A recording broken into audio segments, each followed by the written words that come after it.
Estoy seguro que muchos de ustedes estarán de acuerdo conmigo si nos ponemos a analizar el estado de nuestra sociedad, en nuestro entorno, como a nivel general en el mundo entero. Podemos ver una sociedad en total decadencia, ¿no es cierto? Y eso lo estamos comprobando últimamente, que hay una corriente oscura, se podría decir, a nivel mundial, a donde el mal se está campeando de tal manera que es evidente, ¿no? Una guerra espiritual neta. Y podemos ver esto, ¿no? Factores que nos muestran el incremento inusitado de la maldad de forma incluso institucionalizada, se podría decir, donde a lo malo se le llama bueno y a lo bueno se le llama malo. El incremento de la violencia, que implica, bueno, maltrato en el hogar, robo, secuestro, abuso de poder. Podemos ver incluso ha llegado a tal nivel el ser humano que hay tráfico de órganos, ¿no? Introducción de la mafia organizada en la administración de los gobiernos, el aumento de la inmoralidad e idolatría a todo nivel, y una estructura mediática al servicio de todo este proceso de decadencia humana. Y la triste condición, se podría decir, indefensa de nuestros hijos frente a este avasallamiento de maldad. Frente a esta situación, queridos hermanos, la pregunta que nos hemos estado haciendo, ¿cierto? Ya varios domingos, ¿y cuál es el rol de la iglesia? Hay hombres, hijos de Dios, levantando muros de protección para los hogares y familias de sus entornos en el ámbito espiritual, es lo que nos preguntamos. Hombres y mujeres que se pongan en la brecha para hacer la voluntad de Dios. Y bueno, viéndolo desde este punto de vista, pues no nos queda otra que volver a la palabra del Señor, ¿no es cierto? Por eso el título del mensaje de esta mañana es ponerse en la brecha, ¿no? Hay una situación que se presentó en el pueblo de Dios, narrado en el libro de Ezequiel, del cual veremos qué nos enseña la palabra del Señor.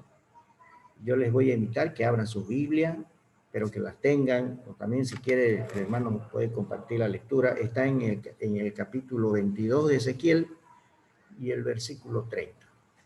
Ese es el versículo de esta mañana, el texto del cual vamos a poder ver que el Señor nos puede enseñar.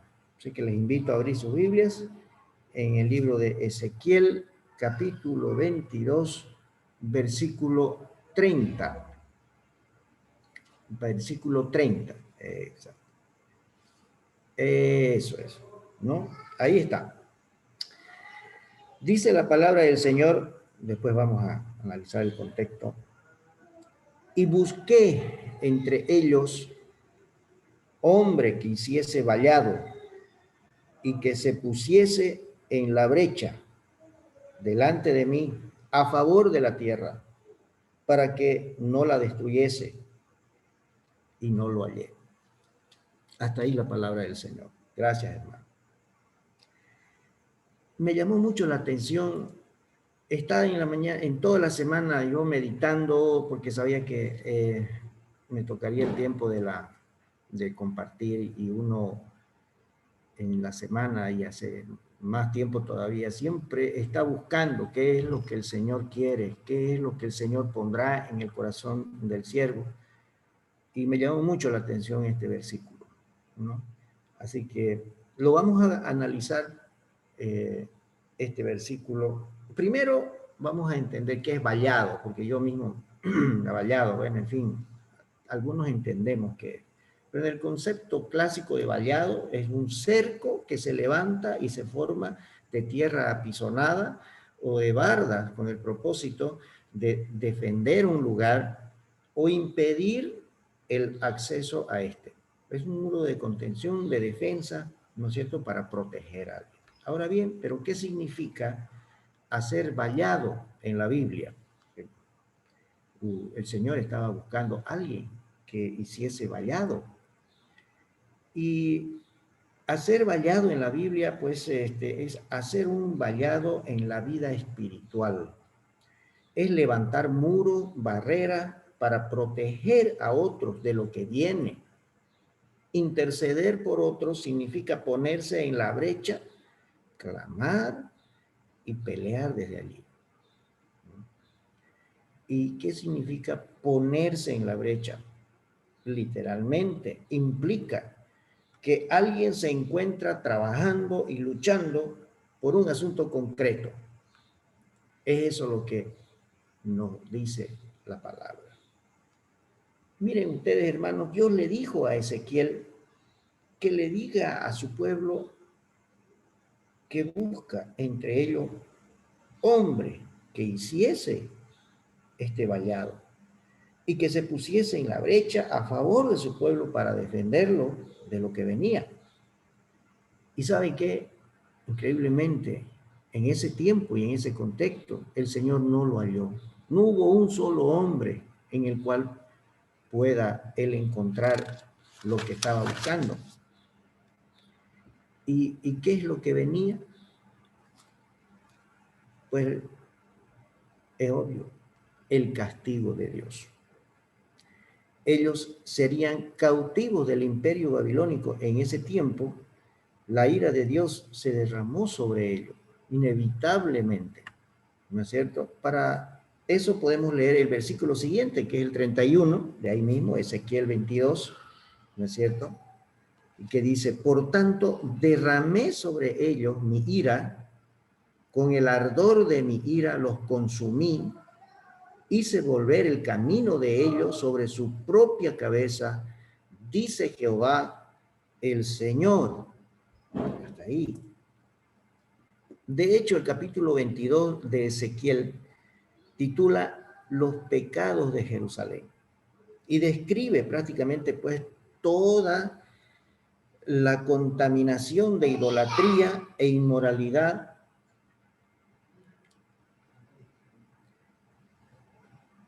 en la que se encontraban, ¿no es cierto? Algo parecido a nuestros tiempos, ¿ya? Pero lo más relevante era que los encargados de velar por la salud espiritual de su pueblo se habían corrompido de tal manera que sus sacerdotes contaminaron los santuarios de Dios. Y esto, para ver un poco del contexto, vamos a ver qué es lo que había pasado. Ahí nomás en Ezequiel, vamos al versículo 24 al 29, vamos a ir entrando en qué es lo que había pasado, por qué Dios estaba tan lleno de ira y derramó la ira sobre su pueblo de tal manera que fueron cautivos, fueron avasallados, etc. Y era totalmente una tristeza. El versículo 24 nos dice, como hijo de hombre, di a ella, tú no eres tierra limpia, ni rociada con lluvia en el día del furor. Hay conjuración de sus profetas en medio de ella, como león rugiente que arrebata presa. Devoraron almas, tomaron haciendas y honra, multiplicaron sus viudas en medio de ella. Sus sacerdotes violaron mi ley y contaminaron mis santuarios. Entre lo santo y lo profano no hicieron diferencia, ni distinguieron entre inmundo y limpio. Y de mis días de reposo apartaron sus ojos, y yo he sido profanado en medio de ellos. Sus príncipes en medio de ella son como lobos que arrebatan presa, derramando sangre para destruir las almas, para obtener ganancias injustas. ¡Wow! Duro, ¿no? Era increíble cómo en ese tiempo había ya esta situación. ¿Mm?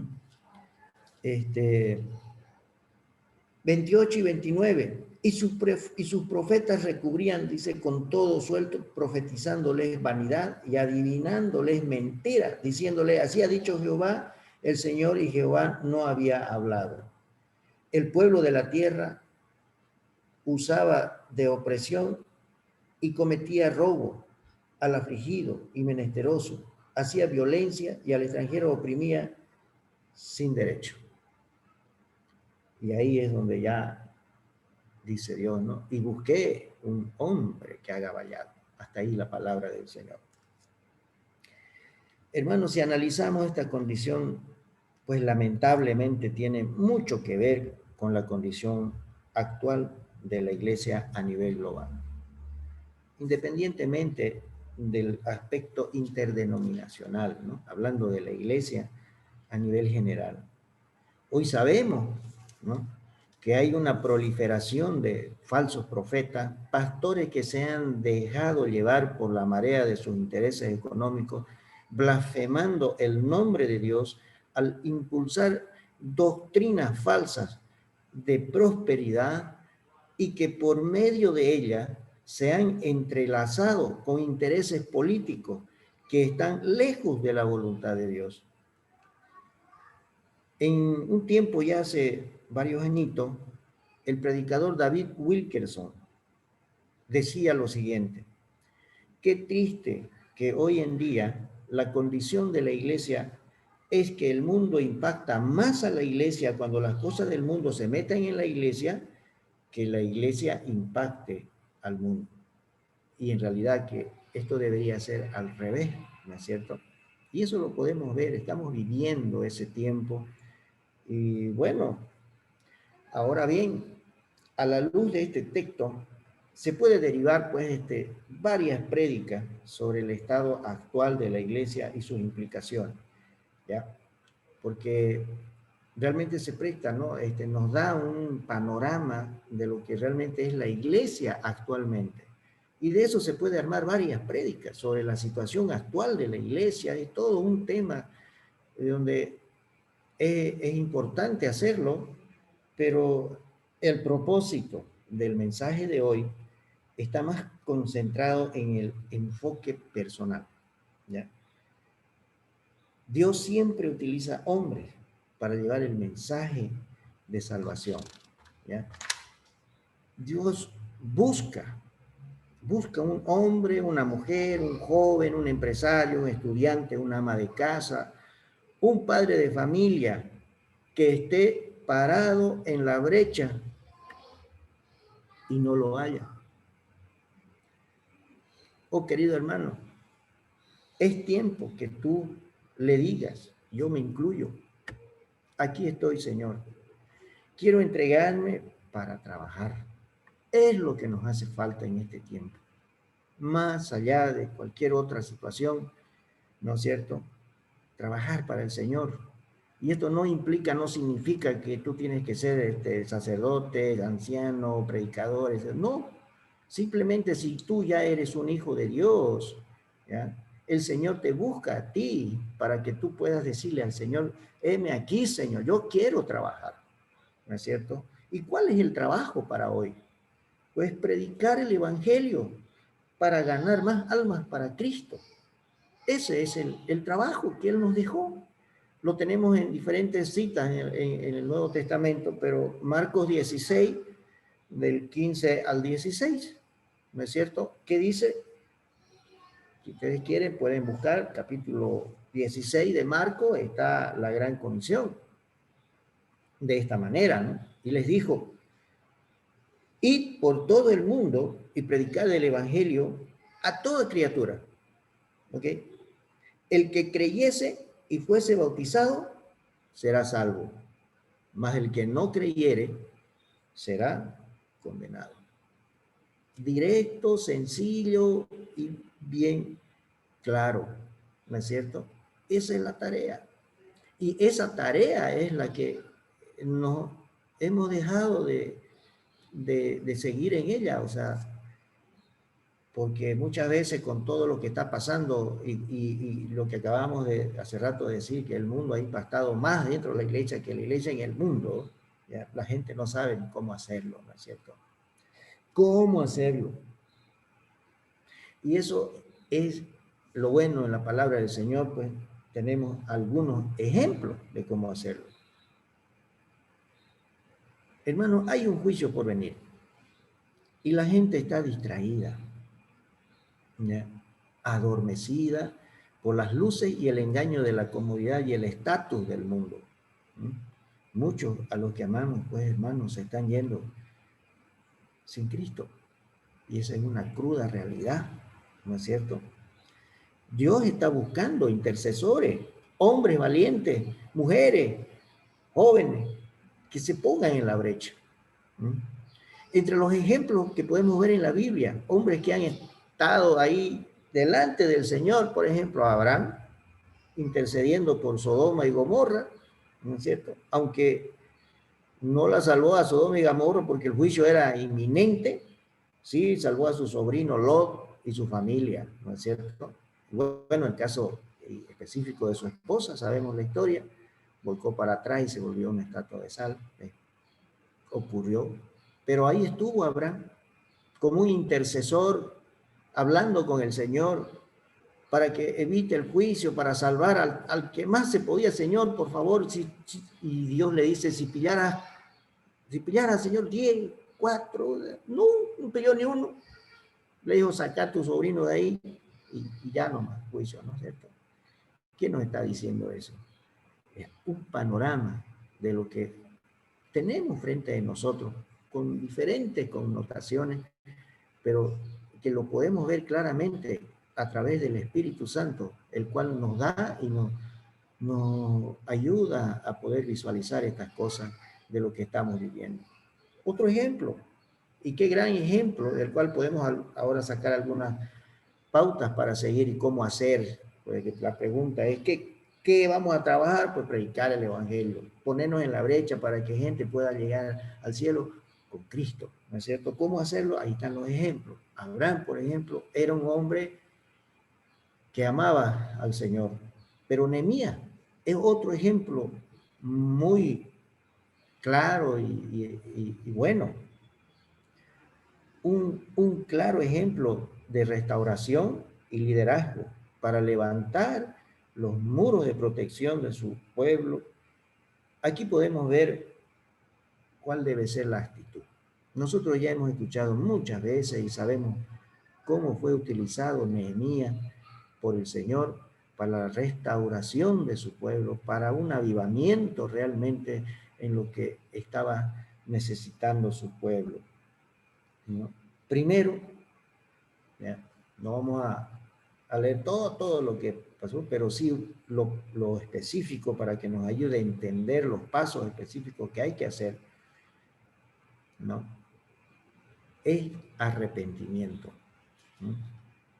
Y confesión de los pecados cometidos y clamar por perdón. Nehemías lloró, ayunó y oró delante de Dios. Yo les invito, o póngale por favor, ya que está práctico el hermano, Nehemías capítulo 1, vamos a leer del versículo 5 al 6.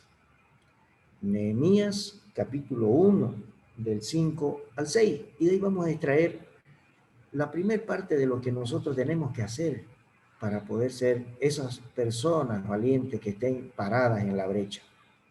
Dice la palabra de Dios, ustedes lo están viendo. Esto es cuando Nehemías, antes de decir esto, él recibió la noticia, ¿no?, de un pariente que llegó y le contó cómo estaba su pueblo, los muros destruidos. Había una desolación única y el remanente, los que habían quedado allá, tenían gran afrenta, dice la palabra de Dios. Estaban sufriendo, que daban miedo.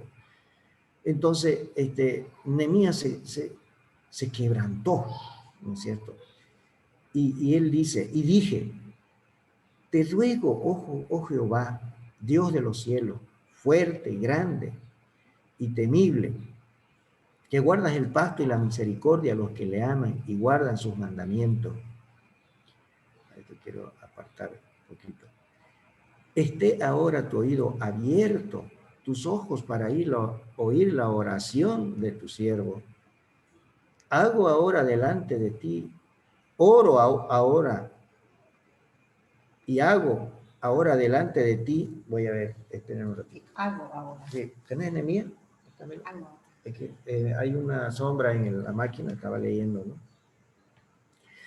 Dice, perdón hermano, vamos a leer de nuevo, ¿ya? Cuando oí estas palabras, me senté y lloré, e hice duelo por algunos días, y ayuné y oré delante del Dios de los cielos. Y dije, te ruego, oh Jehová, Dios de los cielos, fuerte, grande y temible, que guarda el pacto y la misericordia a los que le aman y guardan sus mandamientos. Esté atento ahora tu oído y abierto tus ojos para oír la oración de tu siervo, que hago ahora delante de ti día y noche por los hijos de Israel, tus siervos, y confieso los pecados de los hijos de Israel que hemos cometido contra ti. Sí, yo y la casa de mi padre hemos pecado. En extremo nos hemos corrompido contra ti y no hemos guardado los mandamientos, estatutos y preceptos que diste a Moisés, tu siervo. Hasta ahí me pasé con un versículo más. Pero lo que ustedes pueden ver es una actitud, primero, de quebrantamiento, una actitud de confesar, reconocer los pecados. Nehemías era un hombre de Dios, Nehemías estaba él, digamos, en comunión con el Señor, pero él logra reconocer y se incluye, ¿no es cierto? Dice, yo y la casa de mi padre hemos pecado contra ti, realmente en gran manera. Y no solamente fue una oración de 5 minutos, él empezó a orar día y noche y clamaba al Señor porque Él tenga misericordia, porque Él le escuche su oración, ¿no es cierto? Y sabemos que el Señor, lo escuchó.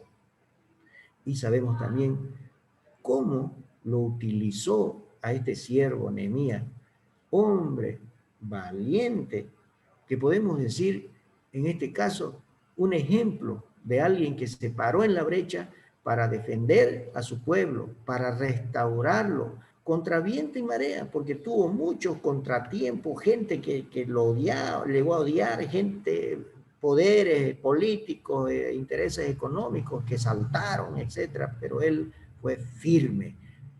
¿Por qué? Porque estaba con el Señor, ¿no es cierto?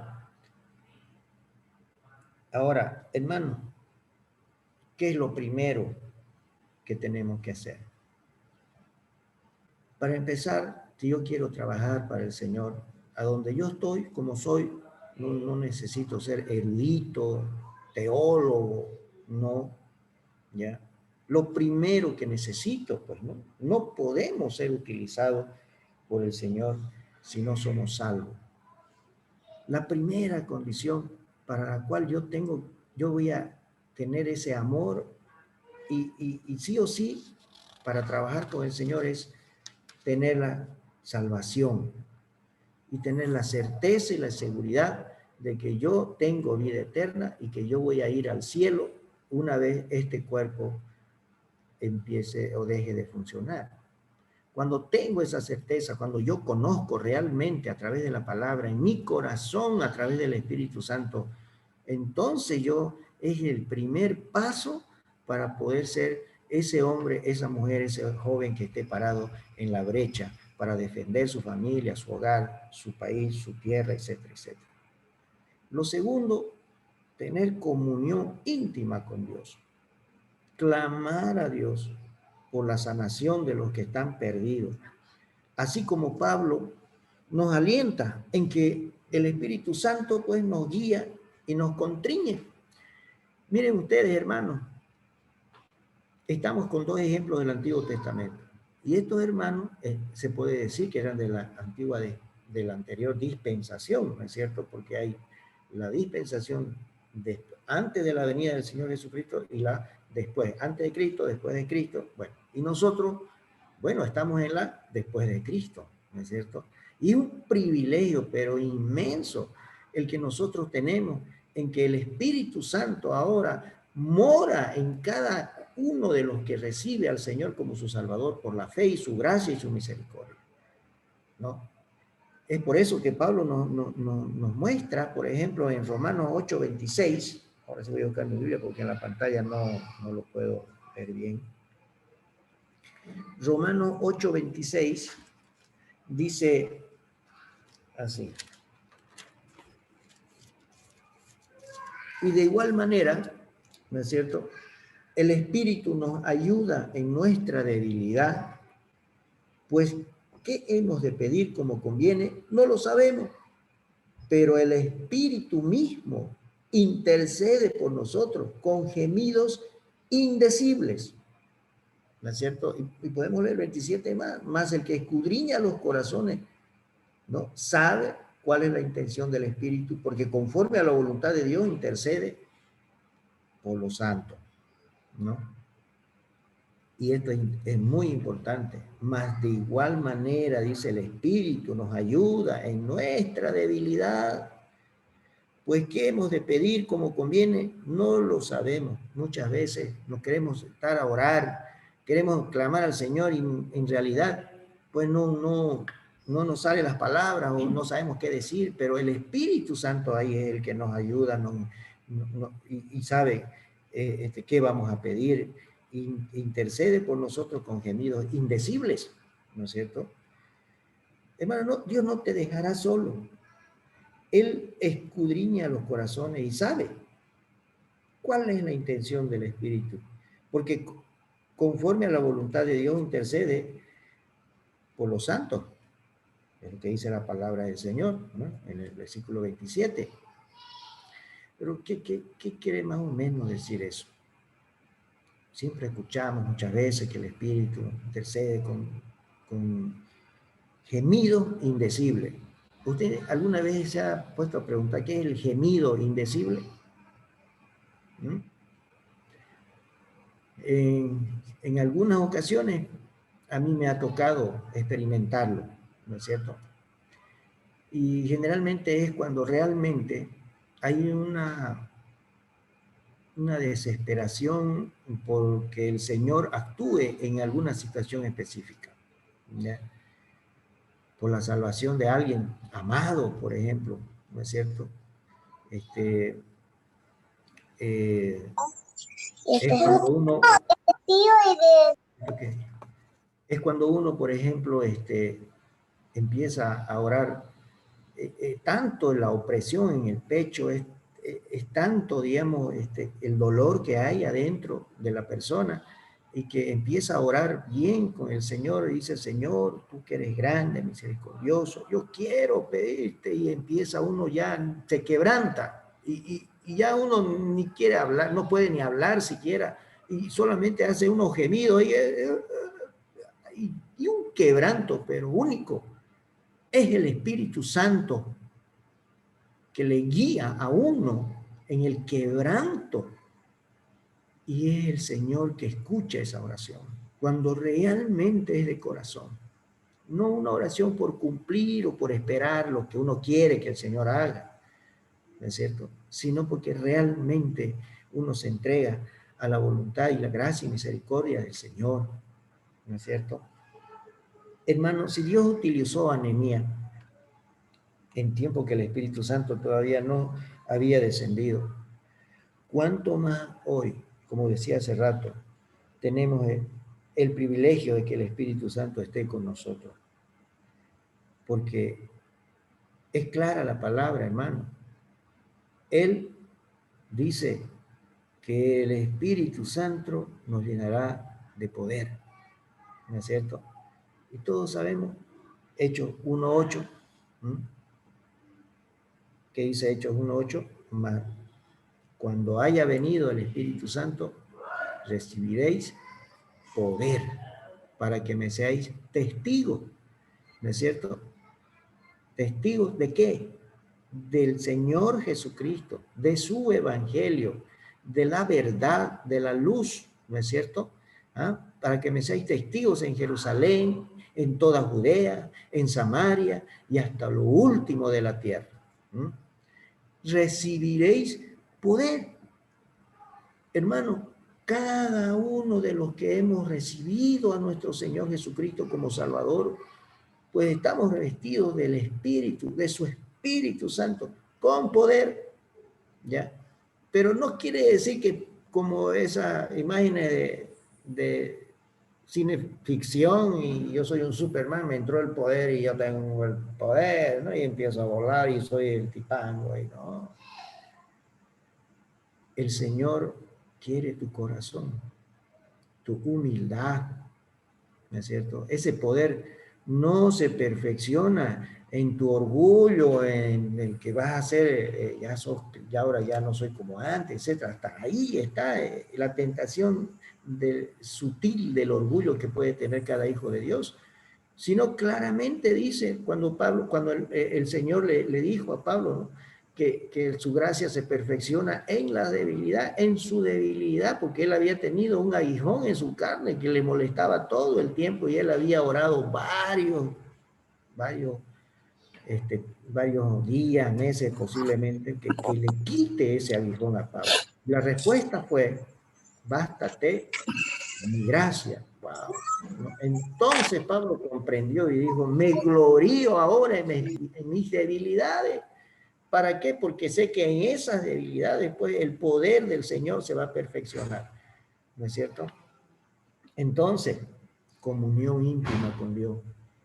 Hermano, nuestro país, nuestro Santa Cruz, tu familia, mi hogar, todos necesitamos que haya hombres parados en la brecha para defender su familia del avasallamiento, de la oscuridad, del mal, de lo que todo se está sobreviniendo. El mundo, como dijo anteriormente el hermano José Miguel o hermano José Luis en alguna oportunidad, no va a mejorar, va a ir más bien empeorando, porque la palabra de Dios lo dice así.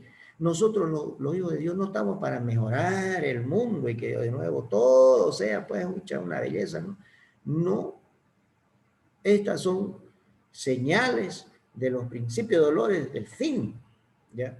Se puede oler, se puede ver, ¿no es cierto? Ya la pandemia nos dio un, un, un aviso claro, ¿no es cierto? De lo que realmente está por suceder. Está por venir el juicio. ¿Mm? Y no es solamente el juicio de los fines del tiempo, cuando ya la iglesia sea arrebatada, sino que cuando tú te vayas al Señor, cuando tu cuerpo deja de funcionar, pues ahí se acabó la oportunidad. Si no te has ido con Cristo, lamentablemente estarás parado delante del juicio, el cual no va a ser nada bueno para el que se vaya así. Y tanta gente que tenemos que se van sin Cristo. Entonces, ¿quieres trabajar para el Señor? Primero, debes ser salvo. Debes recibir al Señor de corazón y serle fiel, de verdad, pero, ¿no es cierto? No un cristiano nomás así de palabra, digamos, ¿no? Debe haber frutos de arrepentimiento, como dice la palabra realmente, como lo dijo Juan el Bautista. Frutos de arrepentimiento. ¿Cuáles son los frutos de arrepentimiento? Pues si yo realmente he decidido cambiar mi vida, he decidido seguir a Cristo, ser su discípulo, mis frutos se van a ver de arrepentimiento al ya no ser totalmente como era antes, a dejar esa vida pasada, y mis prioridades van a ir cambiando de tal manera que la piedad será una principal característica de mi vida, ¿no? Me convertiré en un hombre, en una mujer, un joven piadoso, que eso significa hacer todo lo que pueda para agradar a Dios, que le encanta hacer la voluntad de Dios. Y no solamente cuando va a la iglesia, sino en su trabajo, en su medio de vida, en la calle, en el micro, en todas partes, que se note, que irradie, como quien dice, esa luz que nosotros debemos ser en medio de esta oscuridad. ¿No es cierto? Ser salvo. Si no son salvos, es en vano, ¿ya? Y ahí es donde viene todo este problema de la iglesia, que no toco ese tema, porque ese tema da para la predicar de este versículo, pero lamentablemente, ¿no? Se está llevando una decadencia, estamos viendo una decadencia en el desarrollo de la iglesia a nivel mundial, donde tenemos jóvenes, donde todos son cristianos, ¿ya?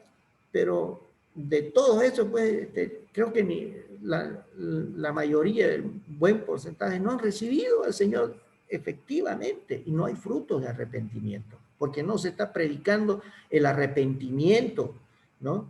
El que realmente haya ese quebranto y esa decisión verdadera, ¿no es cierto? Sino que la iglesia está ofreciendo dulces, ya, todo le va a ir bien, levante la mano que quiere ir bien, levanta la mano por hoyo, ya, ahora me va a ir bien en todo. No hay esa clase de cosas. Tenemos que estar atentos porque nuestros hijos pueden caer en ello. Segundo, hemos dicho la comunión íntima. Perfecto. Y tercero, quiero ser un hombre, una mujer que trabaje, que tenga parado en la brecha, que el Dios me halle, me diga, yo aquí estoy, Señor. ¿Ya? Debes conocer la palabra del Señor. La palabra de Dios, para aplicarla cuando la circunstancia amerite, ¿no es cierto? Y muchas veces es porque uno a veces no sale, pues, ¿no? Por ejemplo, en mi caso, paro encerrado en mi trabajo, de mi trabajo entonces, en lo que puedo, en la medida que me da el Señor, me presenta oportunidades muchas veces. Hay gente en mi trabajo que viene y me consulta, me dice, ¿y qué opina de esto? Y yo, pan, es una puerta abierta para meter, ¿no es cierto?, el mensaje. Pero en donde más he podido tener la oportunidad ha sido en este tiempo de trámite que he estado haciendo en AFP, la caja, etcétera, etcétera. Porque uno tiene que estar ahí y siempre te toca personas atrás, adelante. Y una de esas mañanas, 4 de la mañana, me fui a sacar ficha para la AFP, hacer el trámite, etcétera. Habían 2 personas solamente. Uno que estaba sentado en una movilidad y me di cuenta que era una movilidad de la policía, y otro señor que hablaban los dos. Entonces yo le iba a hacer el número 3, digamos. Pero cuando uno llega en esos momentos, entabla conversaciones en tal manera que uno hasta llega a ser amigos prácticamente con las personas, ¿no? Porque tenés 3 horas, 4 horas para charlar, digamos. Y realmente me di cuenta cómo el Señor te presenta la oportunidad. Y este policía estaba tan animado hablando de la situación, empezamos a charlar. Y una vez que ya él escuchó y todo eso, mis opiniones, entonces ya me preguntó muchas cosas. Y yo dije, bueno, esta es una oportunidad. Entonces yo empecé a compartirle lo que realmente es la verdad, ¿no es cierto? Con versículos, cómo es la vida real, porque él realmente tenía una hambre de eso. Él, un hombre piadoso, religioso, pero hasta ahí llegó, ¿no? Entonces ahí donde llegué a contarle la historia de Pedro y Cornelio y qué manera de interesarle. Realmente se alegró tanto, ¿no? De que nunca había escuchado eso. Él no sabía esas cosas. Él pensaba que ya, ¿no? Todo lo que la Iglesia Católica realmente enseña, etcétera, desde niño, no había otra cosa más. Y era un hombre que necesitaba al Señor.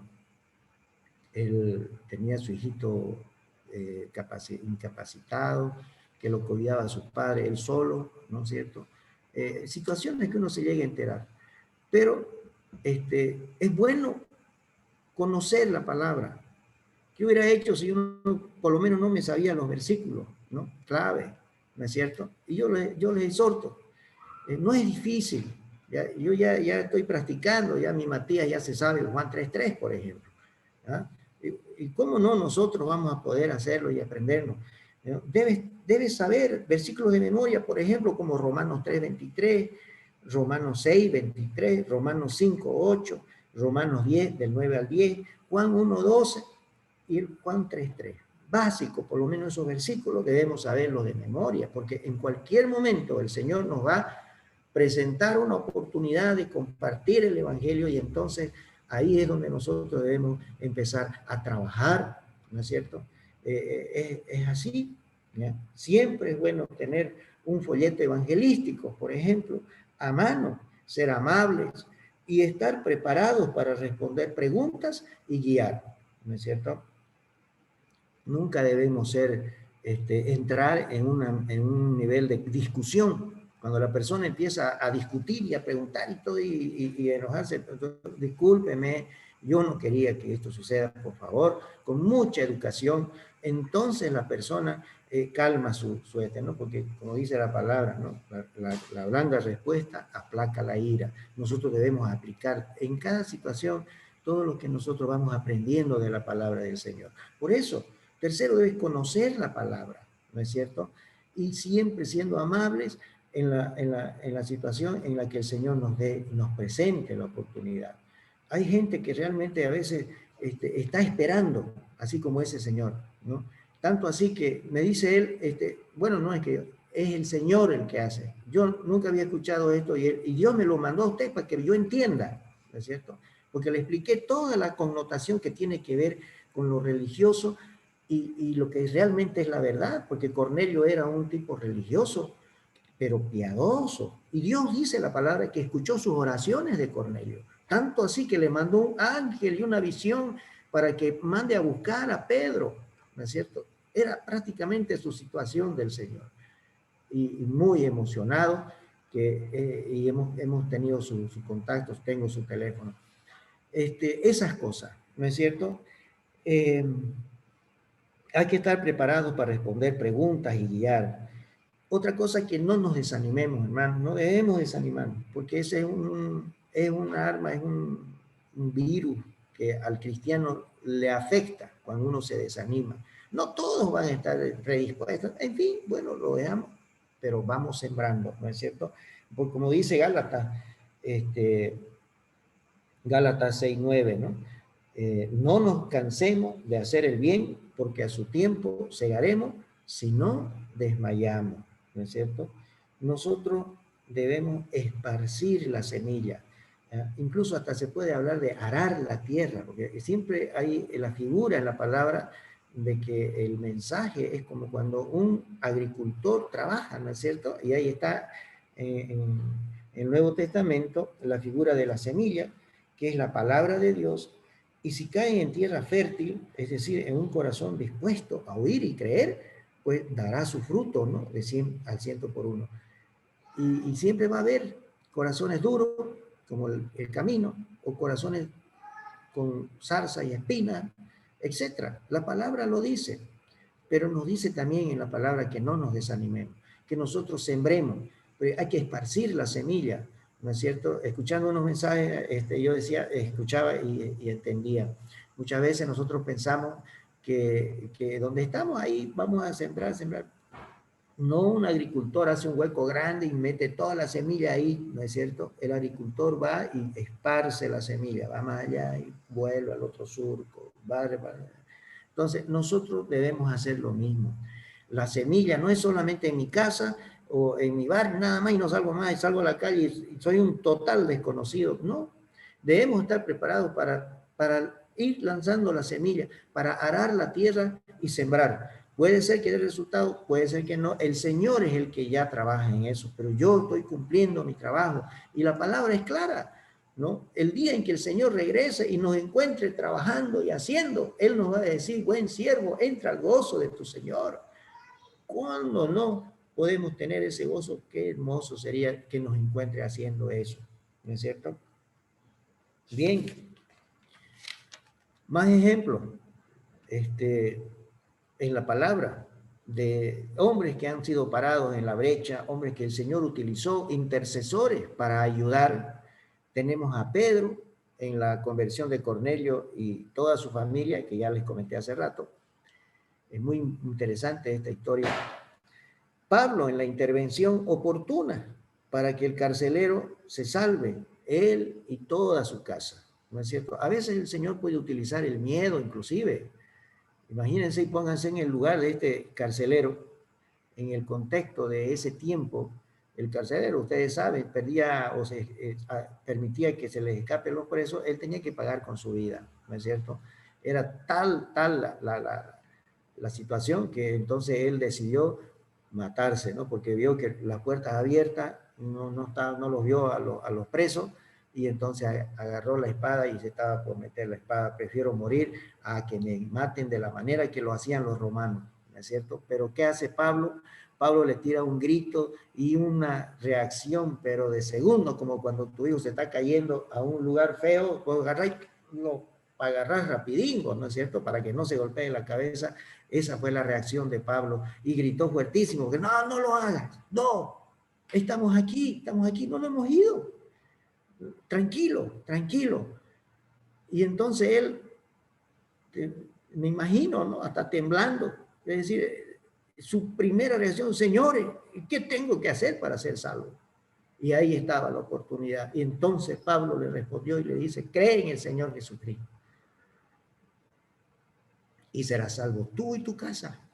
Y en esa misma noche él se salvó y se salvó toda su casa, y hasta incluso no hubo impedimento, dice la palabra del Señor, para que se bauticen ya. Y fueron bautizados. El Señor utiliza diferentes maneras, ¿ya? Pero nosotros debemos estar constantemente pidiéndole al Señor que nos lleve y nos haga el privilegio de tener una oportunidad, ¿ya? No sabemos quién puede ser, hay que estar preparado, ¿no es cierto? En este caso, por ejemplo, Pablo fue ese hombre que estaba en la brecha para salvar, para interceder, para ver por este carcelero, y su familia se salvó. Otro ejemplo, a Felipe, explicándole las escrituras al etíope, ¿no es cierto? Y este vio la luz y dice la palabra del Señor, se fue gozoso. ¿Fue utilizado Felipe por el Espíritu Santo? Claro que sí. Y es eso lo que tenemos que velar y hacer. Y el mismo Jesús, nuestro Salvador, con la mujer samaritana, rompiendo esquemas de odio, de intolerancia.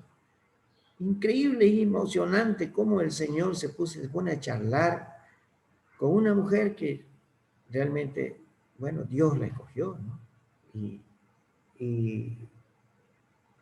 y todo fue por amor. Dios, el Señor es nuestro mayor ejemplo de amor. Y ejemplo en todo, en cómo evangelizar, cómo estar preparado, ¿no? Rompiendo esquemas, tantas cosas que podemos aprender de nuestro Señor. Todos ellos en la brecha, ¿no? Luchando por el bien de su tierra y evitando que el juicio, la ira de Dios caigan sobre los que están perdidos. Y yo te digo, hermano, ¿tú estás dispuesto? ¿Estás dispuesto a ponerte en la brecha? ¿Cómo está tu familia?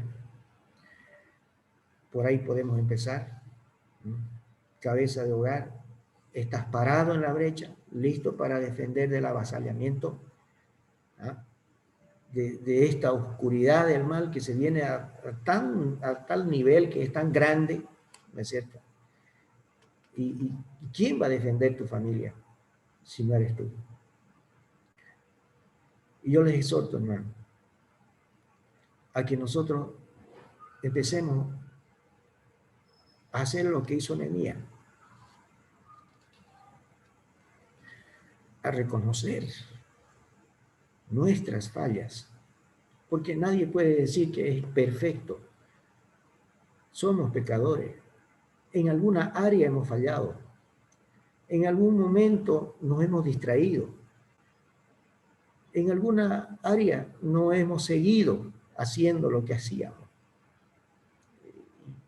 Y el Señor es el que le agarra a uno, ¿no?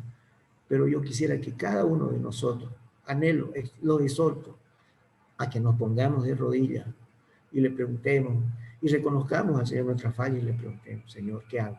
Aquí estoy, ¿no es cierto?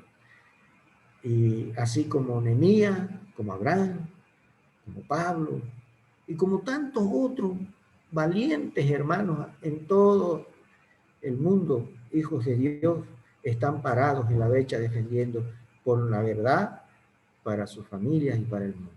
Les animo. Así con la congregación Filadelfia siempre estará presente y será bendecida como ha sido por nuestro Salvador. Hermanos, eso es el mensaje de esta mañana. Parados en la brecha. Parémonos. Y vamos a orar. Les invito a que nos dirijamos a nuestro Señor.